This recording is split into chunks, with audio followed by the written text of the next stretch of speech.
Hey, Fellowship Asheville. Thanks for joining us in the post-sermon chat. As you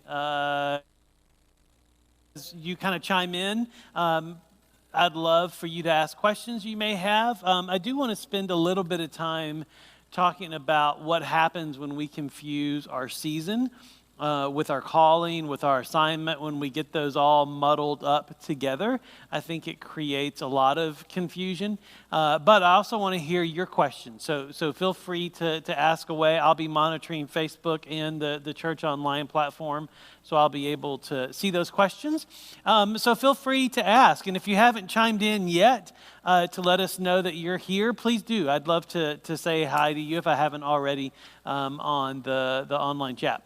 Either the church online or Facebook. So let me tell you what happens when you confuse calling with assignment and season, right? When those get muddled together. I think it's really important to separate those out. Ecclesiastes chapter 3 says, for everything there is a season. So let's start there. So in your life, there are obvious seasons that you go through. You go through being a kid, being a student, being a college student, working, starting your job, maybe getting married, having kids, having young kids, having teenagers, kids leaving, being retired. All of those are different seasons, and each season has different characteristics in it, which I think are really important to pay attention to.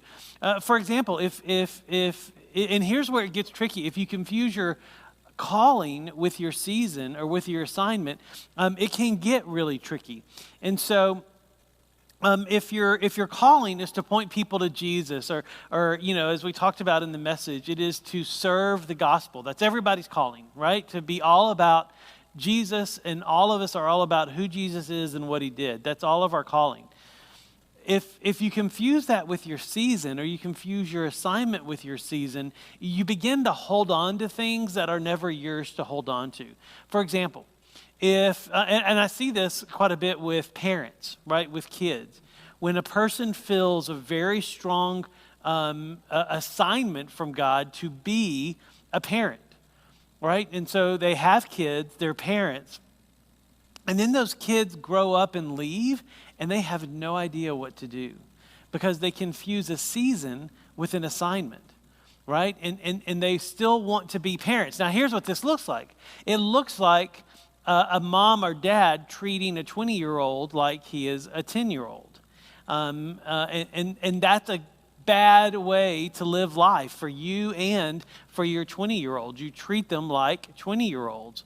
But if there's this confusion about, no, but I'm called to be a mom, I'm called to be a dad. Yes, you are, but that looks different in different seasons. Your assignment looks different in different seasons. So that can get muddled. And then too, if people confuse their assignment with their calling, like I just said, if somebody says, my calling is to be a mom or a dad. No, your calling is to point your kids and your family to Jesus. That's your calling. Your assignment is that you get to be a mother or a father for a season. So you see how it's important to clarify those, what your calling is. So if you're a college student and you're about to launch off into the workforce, your calling is to point people to Jesus. Your assignment could be, you're in business. Your assignment could be, like I was talking to Joshua Merck today, his assignment is to be an animator. But his calling is to point people to Jesus. And so your assignment may look different. And like I even shared with mine, my assignment has been different over different jobs that I've had, but my calling has been the same. So I hope that makes sense. Please ask me what questions that you have. I see Marie Blankenship is here on Church Online. Hey, Marie, glad y'all are here.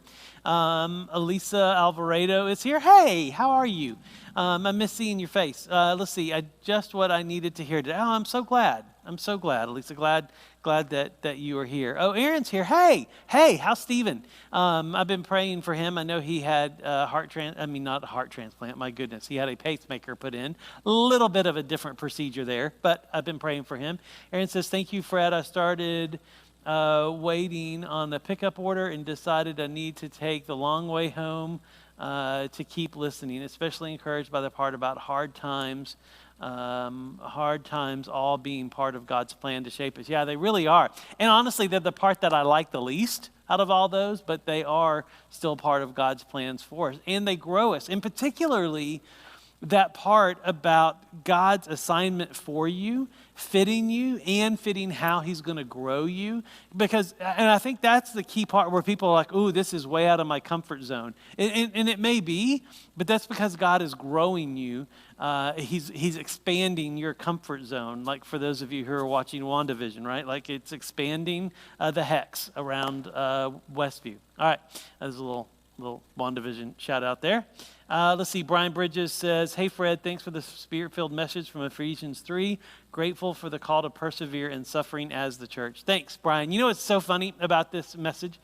I told the huddle team this morning, last night I was going over my message again. You know, I write it during the week, and I've even got people that kind of speak into it in the early phases of it, and it shapes and forms during the week. And then on Thursday night, I'm kind of done with it. By Thursday afternoon, I'm done with it, and it's ready to go, and I let it sit for a couple of days, and then I pick it up again Saturday night. I pick up my message again, and I read over it and just make sure it's in my head.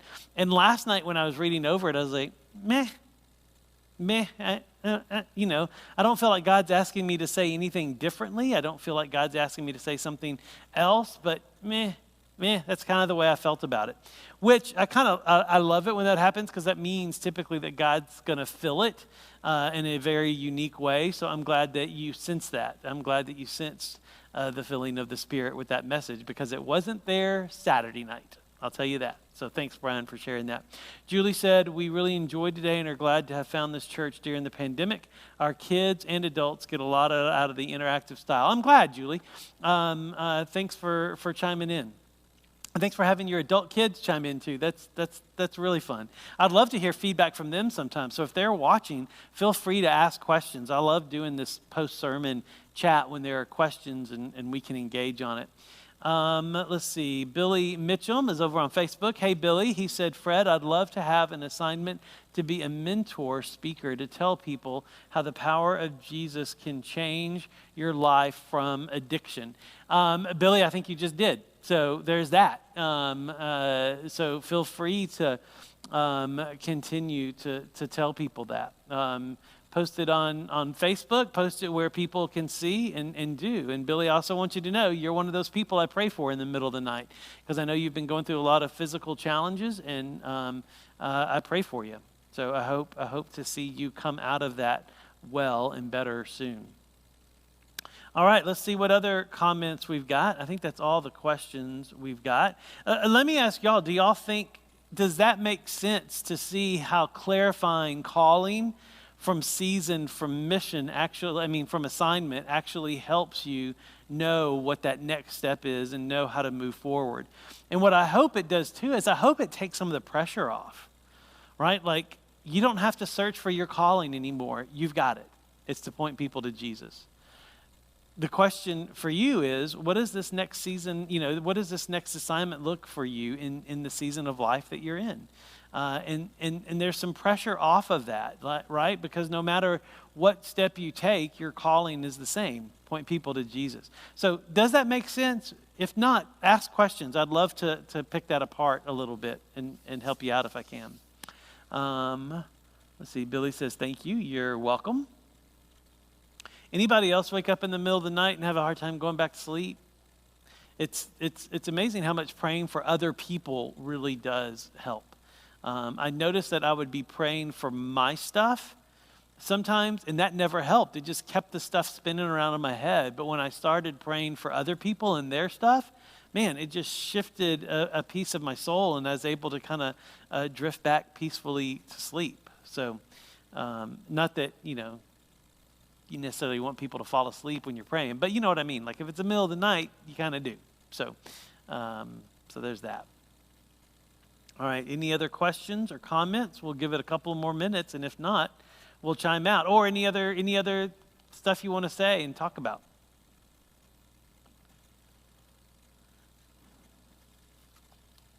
Oh, and for those of you, no, I didn't intentionally. Was that even straight? I don't know. Last week I was noticed that the label on the decal on the water bottle was perfectly straight. so that everybody could see it. I really didn't intend it to do that way. It's just that's the way it lands when I do that. And then I fix it. But I could also do student ministry if the fellowship decal isn't up to your speed.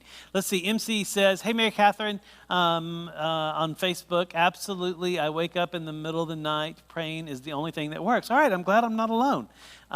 That's great. Over on the Church Online platform, Jan Bridges said, Fred, thanks for the pastoral plea to the church to persevere during these times. Reminds me of Luke 18, 1-5.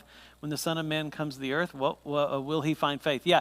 You know, it's interesting. That part of my sermon wasn't in my manuscript. It was something that as I was preparing this morning, I felt the Lord wanted me to add. I wasn't quite sure. And when stuff like that happens, I usually trust him in the moment where to go with it. And that part about the church enduring was something that has been stirring in my soul for a while. I've been curious about when the right time to say it was, but it seemed like it fit here really well, and I'm thankful to the Lord for moving me and kind of giving me the green light to say that. Because I genuinely have a concern for the church in America, that we are just really weak right now, and we don't know what persecution is. We think going through a pandemic and the government asking us to meet online instead of meeting in person is persecution. Y'all, that is not persecution. I have met people in the persecuted church, and this is not persecution. This is not a reason to give up. This is a reason to endure, because if they can endure, I was in Latvia once and at this bus stop and felt the Lord prompt me to talk to the guy next to me. And so he was an old fella. And I asked him, I said, by any chance, do you know English? And he said, yes. And so we had this great conversation. And I noticed around his neck, he had this, it looked like a Catholic, like of a saint. It was like a little necklace of a saint. And I said, hey, what's your necklace? I was looking for a way to kind of bridge into the gospel. And he told me, and he shared the gospel with me, is what he did. And he said that necklace was the only thing that he was allowed to keep when he was thrown in prison for being a Christian and for sharing his faith. And they let him keep that necklace. And that necklace, because he had it under his shirt, they just never saw it, as he was in the Russian gulag for sharing his faith for years, that necklace reminded him of the gospel. And so every time he would reach and touch it, it was just this reminder of the gospel. Y'all, that is persecution. What we've been going through is not persecution. The government has not said we cannot preach the gospel, and if we do, we will die or be thrown in jail or they will take our land. They've just said, for the safety of others, meet online or wear masks or physically distance. So we do. And so as you can tell, this is something that's been stirring for a while. And so the fact that 30% of the church, now not just our church, but the church, has checked out during this, y'all, that's a problem. Because when persecution does come, because I think it will, like real persecution, I'm afraid even more are going to check out. And it's going to break my heart even more, because I want us to endure, because there's hope at the end of the road. Let's see, I've gotten some other comments. Let's see what we've got.